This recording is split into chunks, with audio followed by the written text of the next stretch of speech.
This project at the CCC camp on the West Branch of the White River is a unique opportunity that the Forest Service had. The Upper White River and the West Branch are two areas where there's a lot of national forest land in the valley bottom.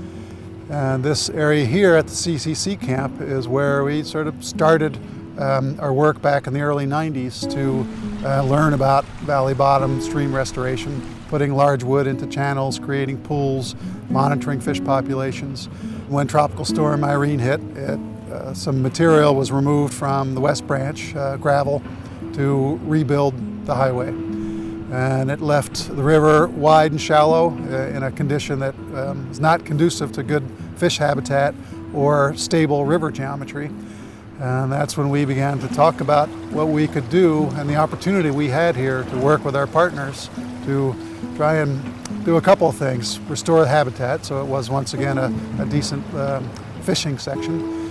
And also to demonstrate how, after a disaster or the next Irene, how we can try and manage the river in a way that's going to make it more stable, more flood resilient, and the habitat more resilient.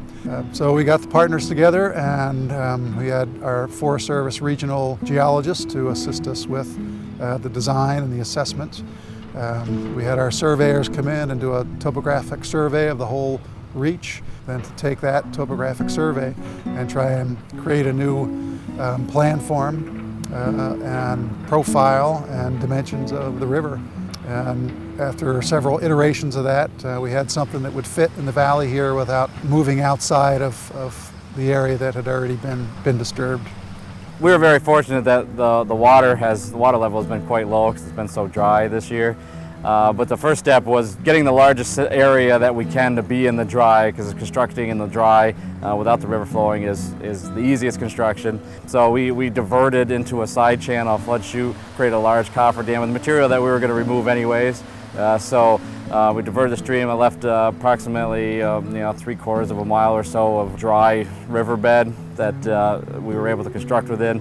Then as we moved downstream, we would shift flow to one side or the other depending on what we were working on or what side of the stream, and we diverted it several times back and forth. And so the first step after we got the riverbed dry was we roughed in the channel. We went through, we took a stake out of the layout of the center line of the channel, worked out from that to set out where the banks, roughed it in, hauled out material that was excess material that wasn't needed or filled in areas where it was needed, and started to rough in deeper pools.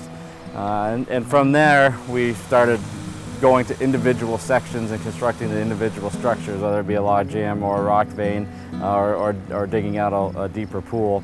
And then from there, we started working our way out, building the banks up, doing these toe rocks and things like that to stabilize the embankments.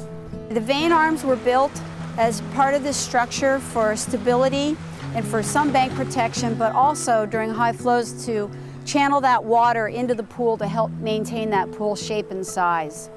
You get the pool tail out, and then often there's a riffle that follows afterwards. And that's kind of the pattern, a pool riffle system. The other thing about the pools that's important is that they're fish habitat. So they provide cover, they provide cold water, they provide depth during the winter when we get ice buildup, so that fish have refuge down below, and they have feeding lanes created by all that flow that comes in through the gaps.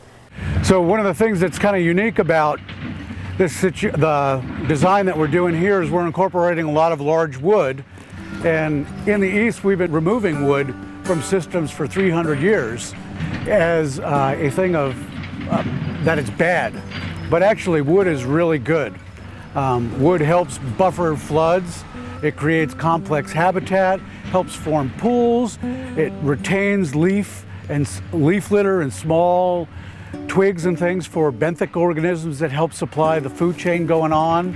What we use to help maintain the pools is we place the large wood in the bends of the river, and we extend it out into the pools to create cover and really complex scour patterns. Instead of having the banks eroding and moving laterally, it transfers that scour down to the bed, so you're able to maintain the pool.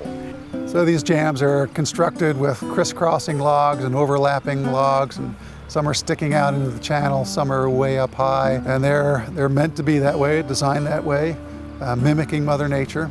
One of our operators commented after constructing one of these, saying this looks like all the debris jams that I pulled out of the river after Irene.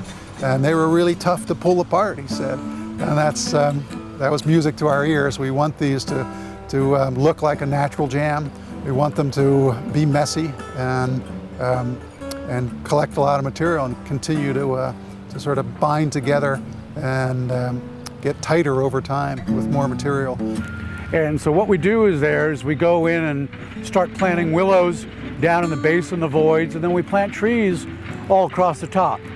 As these structures age, and depending upon the species, how fast they rot and the diameter, we expect anywhere from 20 to probably 35 plus years for a log jam. In that time, the trees that we plant on the top, those trees start to become nurse logs. The wood that is embedded in the bank lasts a lot longer than some of the face materials, so we may lose some pieces in time, but again, that root structure and the trees growing, that essentially hardens that area, which is really what we're looking at. And then once that happens, the river can start to move again.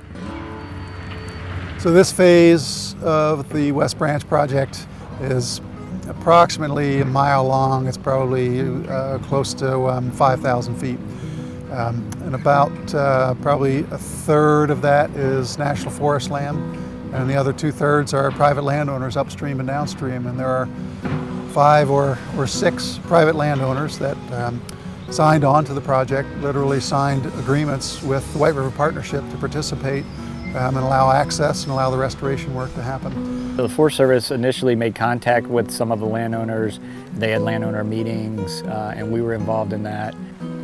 And in some cases, because we were using funds from NRCS, we applied on behalf of the landowners, so we grouped landowners together and then we applied for funds on their behalf. So getting permission from those landowners to do that, and the language that made NRCS happy. It's been a pleasure working with the Forest Service. They approached us and said, hey, do you want to collaborate on this? There wasn't any pointing of fingers. We all just wanted to get together and do the right thing, fix the river. I think ultimately it's going to be a net gain. We've worked with wood with the Forest Service before in the streams, mostly putting them in the stream for fish habitat. We've always done this kind of work, just maybe not of this magnitude.